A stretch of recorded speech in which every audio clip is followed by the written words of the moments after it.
Servant leadership is what makes our facility a superior provider in the healthcare needs of our community.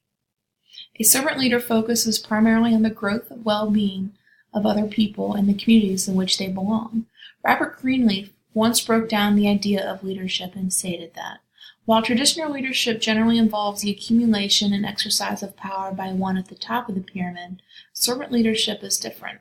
The servant leader shares power, puts the needs of others first, and helps people develop and perform as highly as possible. The nursing shortage in our facility has been an ongoing issue that we continue to battle. With the recent new legislation that has passed regarding minimum licensed staffing ratios, we have to act quickly. The next 3 months is going to be such a crucial turning point in the future of our facility, and we need all hands on deck. I have been speaking with my colleagues, nurses, and nursing administration, and we have come up with a plan. We need to stick by our nurses and help support them through this stressful time. By implementing an open door policy, we will encourage staff to be open and honest about the problems that they are facing. Taking an initiative in my role as a nursing leader, I have done some investigation on the overall attitude and environment of our current nursing staff.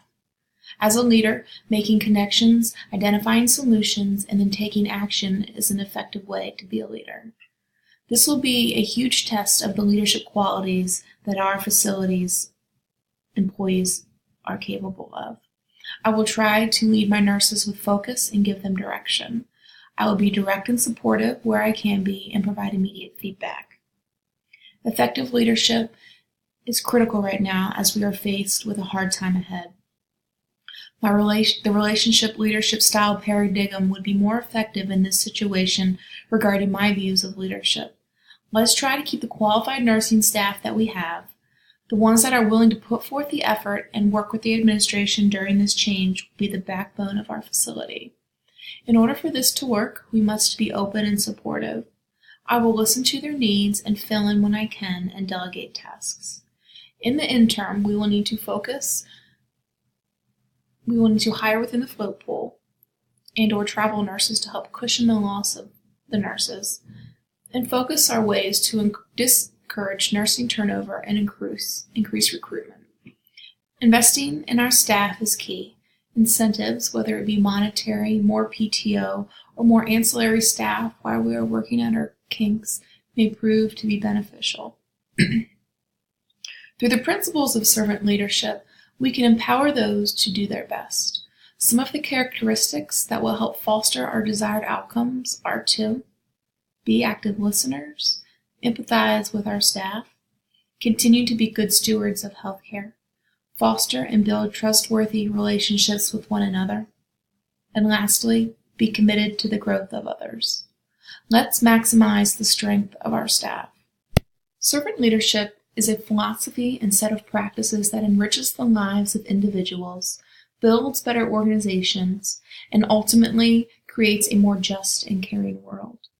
As we all know, hiring and training new staff takes time. Of course, we will be met with some resistance, but change is inevitable and it is necessary for the growth of healthcare. Creating positive environments by keeping our environments clean, our equipment in working conditions, are examples of non-staffing ways that we can commit ourselves to keeping our staff engaged with the mission at our facility.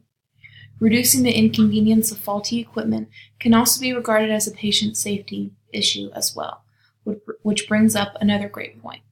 Providing quality patient care for the patients that we serve in our community is and will continue to be the driving force for our change. Building trust, showing compassion, providing stability, and being consistent will help create hope to help us overcome this major nursing deficit that we are about to undergo. So now that we have a plan, let's get to work.